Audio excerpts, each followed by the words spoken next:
எல்லோருக்கும் வணக்கம். உங்களை எல்லோரையும் அகல் கிச்சனுக்கு வரவேற்கின்றேன்.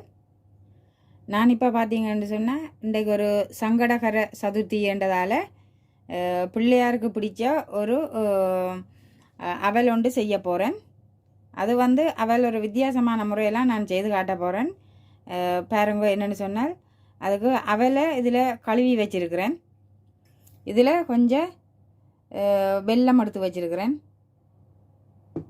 இதில் முந்திரி எடுத்து வச்சுருக்கிறேன், நெய்யில் கொஞ்சம் வறுத்து போட.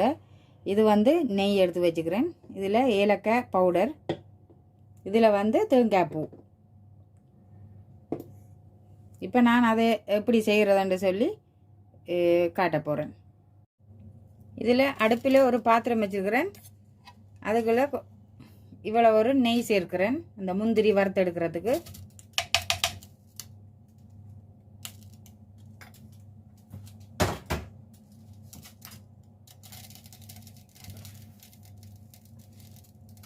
இப்போ இந்த முந்திரியை நான் அதுக்குள்ளே சேர்த்து வறுத்து எடுக்க போகிறேன்.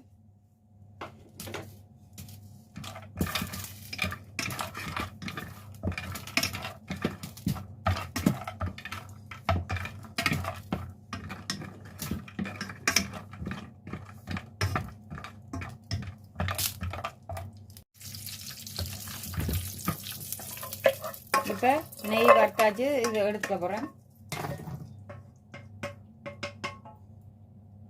திரும்பவும் இதிலேயே அந்த பாத்திரத்தை வச்சு வெல்லத்தை கொஞ்சம் தண்ணி சேர்த்து காய்ச்சி எடுக்க போகிறேன்.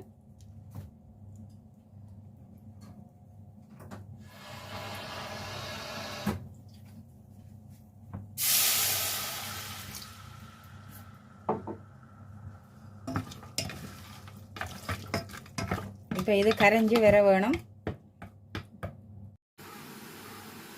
இப்போ வெல்லம் கொதிச்சு வந்துடுது.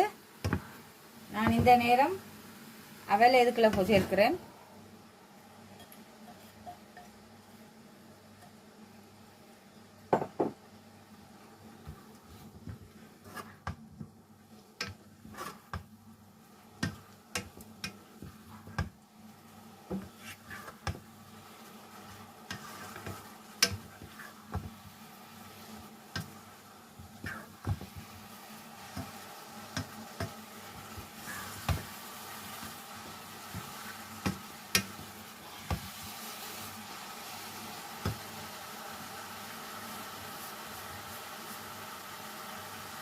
இனிப்பு சுவையை அதிகமாக காட்டுறதுக்காக ஒரு சிட்டிகை உப்பு சேர்க்கிறேன்.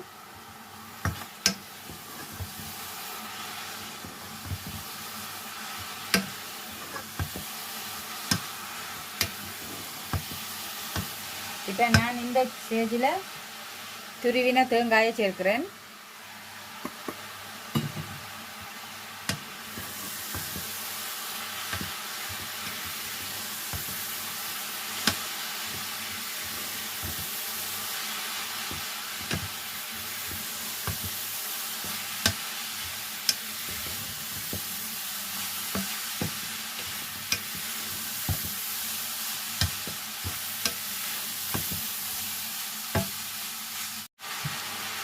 இப்போ நான் வறுத்து வச்சிருக்கிற முந்திரி சேர்க்கிறேன்.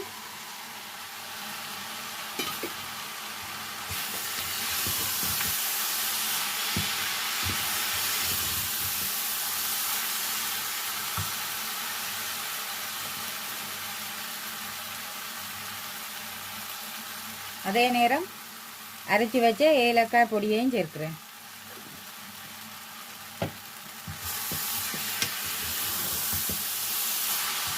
இப்போ அடுப்பை ஓஃப் பண்ணிட்டு இறக்க வேண்டியதுதான்.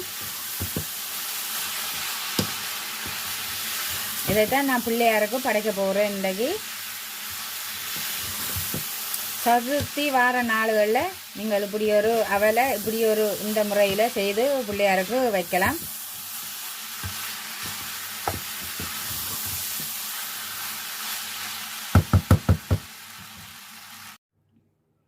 இப்போ அவல் செய்து பிள்ளையாருக்கு பிடிச்ச அவல் செய்துட்டேன். இதே மாதிரி நீங்களும் சதுர்த்தி வந்தால் அந்த நேரத்திலே பிள்ளையாருக்கு செய்து படைக்கலாம். அதே நேரம் நீங்களும் செய்து இதே மாதிரி சாப்பிடலாம். அவலை வித்தியாசமான முறையில் செய்து சாப்பிடலாம். நெடுக ஒரே மாதிரி சாப்பிடாம இப்படியும் செய்து சாப்பிடலாம். சர்க்கரையை பாகு காய்ச்சி போட்டு அதுக்குள்ளே போட்டு பிரட்டி எடுத்து ஈஸியான முறை டக்கண்டு செய்யக்கூடிய ஒரு ரெசிபி இது. அதே நேரம் ரொம்ப டேஸ்டியானது. நான் செய்த முறை உங்களுக்கு பிடிச்சிருந்தால் என்னுடைய சேனலை சப்ஸ்கிரைப் பண்ணுங்க, லைக் பண்ணுங்க. அதே நேரம் பிடிச்சிருந்தால் ஏதாவது கமெண்ட்ஸில் தெரிவித்து கொள்ளுங்க. நன்றி, வணக்கம். இவ்வளவு நேரம் என்னுடைய வீடியோவை பார்த்த உங்கள் அனைவருக்கும் மிக்க நன்றி. நான் உங்களை இன்னொரு வீடியோவில் சந்திக்கிறேன். வணக்கம்.